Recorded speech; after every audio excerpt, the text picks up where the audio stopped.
wallahi gaskiya wani arewan ko ana sayan wala ki ziba mun zo abin nan ki ziba baki ko abin si wallahi ba mu samu mu si wallahi. To mu ma yan gari ba mu samu ba sai kai da Allah to malam. ba gwara ke ba kina da yan gari gaskiya yanda muke sun yi wannan na ranse miki da Allah da wata yarinya da ta zo ta tambaye mu mun mata kwatan sai da ta siyu banta in ba da mu zuba mata wata karya ne da uban mu wallahi da ita in ba haka ba sai dai nake.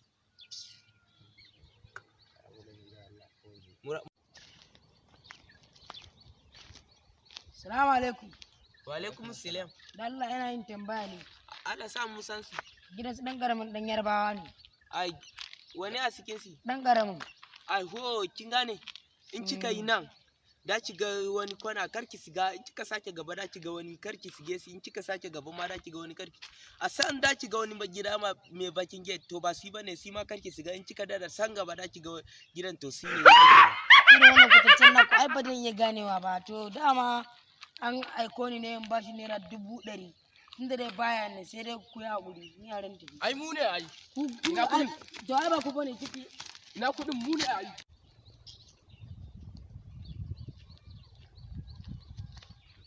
Kin kama mana ita? Mun kamo uwarka don uwarka mun je kamar kwatance. Danna subscribe. Kana ka danna ƙararrawar sanarwa ta yadda za a dinga sanar da kai da zarar mun ɗora sabon shiri.